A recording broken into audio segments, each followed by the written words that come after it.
All right, folks, it's Tuesday, 6 o'clock PST. You got me, you got Dusty. We're about to make this thing happen, folks. But before we do what we do, I got to give it to you the way I do every week, y'all. From the West Coast to the East Coast and everything between, folks. From Eve After Dark to concerts in the park. You're live with your boy Lonzo, the Godfather of West Coast Hip Hop. My sidekick, my right-hand man, Vice President of all things N.W.A. Stories with Lonzo. My man, Dusty Vision, already here, warmed up and in the dugout. Here we go. What up, Dusty? Lonzo, my man. How you doing, Playboy? Man, you know what? It's one of them melancholy days. I had to.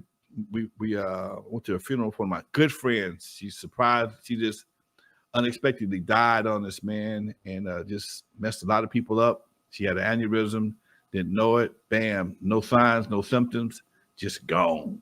And another buddy of mine who's been incapacitated due to a stroke for the past 6 weeks called me today, man. I spoke to him for my partner for the first time in 6 weeks. That's a good thing for me, dude. So it is what it is, man.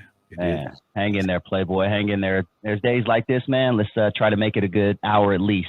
All right. You know what I mean? Take us away from the madness, man. We'll take a little trip to the niggaverse as always. All right. You know, but what I want to do later on is I want to talk a little bit more about the documentary. And if you guys haven't checked it out, we're still going to promote this thing like crazy. Amazon Prime, Alonzo's Eve After Dark documentary for the very low price of $1.99. You can watch it right now. We're going to be talking a little bit more about some parts in the documentary that I found interesting that I would love for you to comment on. But before we do that, let's take a ride to the niggaverse, my man.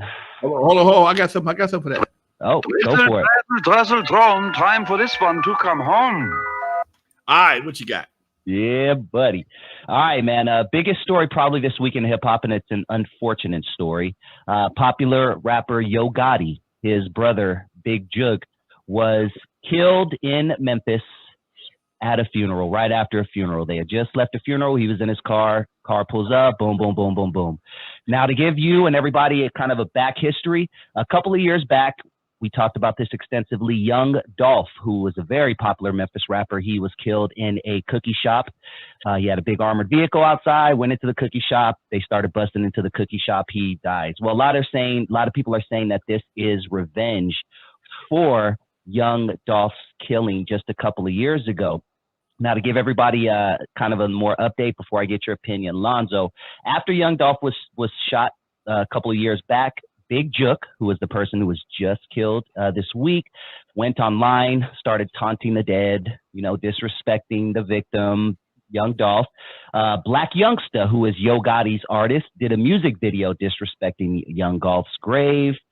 So like I said, a lot of people are saying this Big Jook situation is revenge for that. Now, my thing is, Lonzo, and this is what I would really love your opinion on. These men are in their 30s, damn near 40s, man. I'm not saying that these are the ones going back shooting each other, but at least the ones that are dying, they're in their 30s, damn near 40s. I mean, you would think they would have left this a long time ago, man. Talk to me about what. No, they can't leave it alone. They don't know nothing else, dude. They don't know nothing else. They've been doing this so long, and this is all they see themselves ever doing. They can't elevate. They can't migrate. They can't do anything else other than this, dude.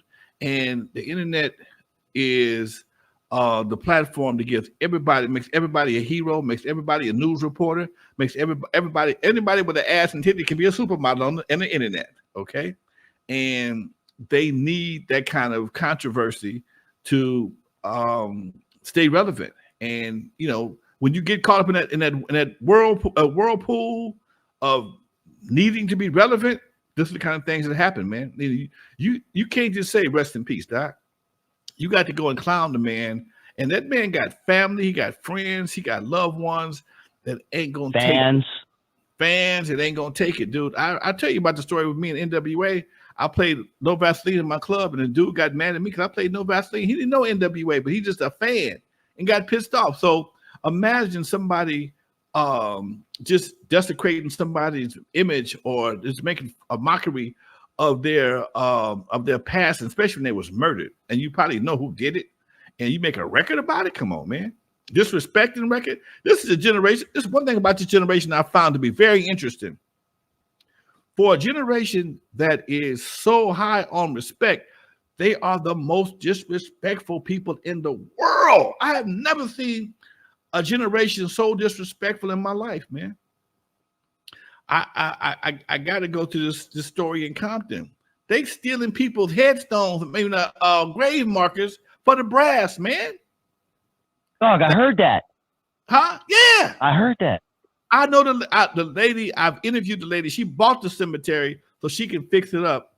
And some degenerate assholes knocked over the graves, stole the grave, because usually if there's no headstone, they'll put a grave marker in the ground. That's made out of brass, okay? And that way it won't corrode anything like that. And these fools knocked over the grave headstones, dug up headstones, and stole the grave markers to sell them for the brass. Not only did they do it to hers, they crossed the street to the other cemetery and did the same thing yesterday. They did it at the Downey Cemetery last week. Oh man, that's a special kind of low life, man. See, that's the kind of person they catch me doing that right there. I ain't got nothing for them. Whatever happens, dude, you on your own. You on your own. I don't want you crying. I don't want to hear that bullshit. Oh, my mama left me. My daddy left me when I was a kid. I didn't get a G.I. Joe with the Kung Fu grip. I can't read. I don't hear none of that shit. Some shit you don't do. Some shit you don't do, man. And steal from a graveyard, you don't do that, man. You don't do that. You don't do that.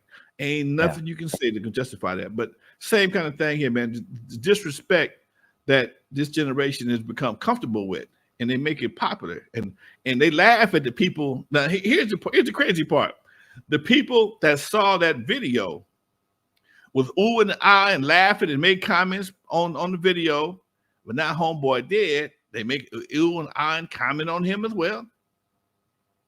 And somebody gonna clown, and it's a vicious cycle. It should not be allowed on the internet, man. Anything like that should not be allowed on the internet. But because it's content, and the internet is thirsty for content, it will always be allowed until somebody stands up and says something different. Yeah, that's crazy, man. You know, before we move on, Lonzo, I want to tell us that story again about the dude asking you politely, I put politely in quotes, obviously, to not play No Vaseline in the club. I'm in my club, Current Affair, and I'm the main DJ. I'm partying. We having a good time. Got a full house, man. No Vaseline, it may be although it be one of the best diss records, it's a damn good dance record because it's built on Daz, the song Daz by Brick.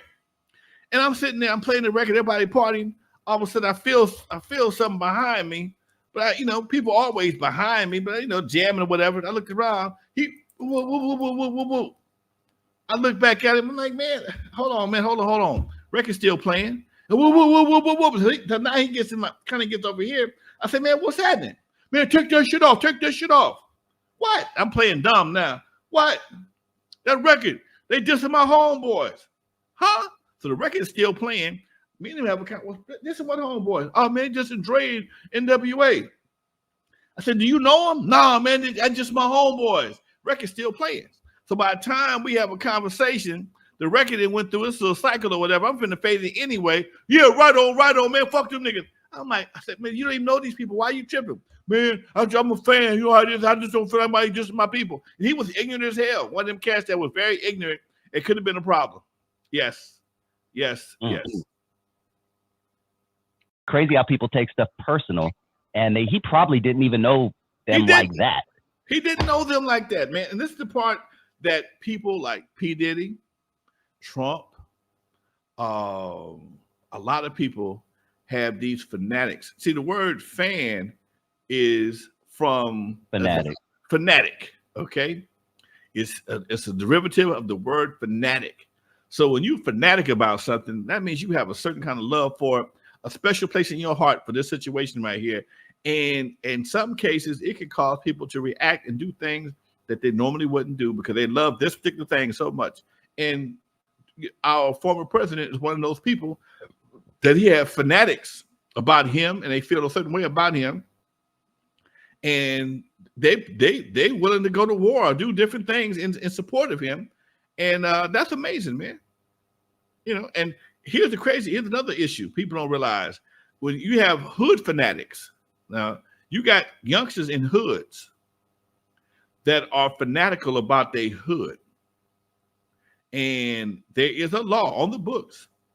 If a OG can pump up some youngsters to go do some work, the youngsters and the OG go to the penitentiary. Are you aware of that?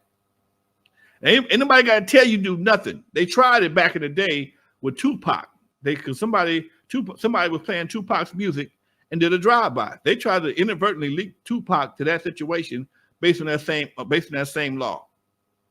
So you can actually pump up people so high to get them to go do something. That's pretty much the basis of one of Trump's cases right now.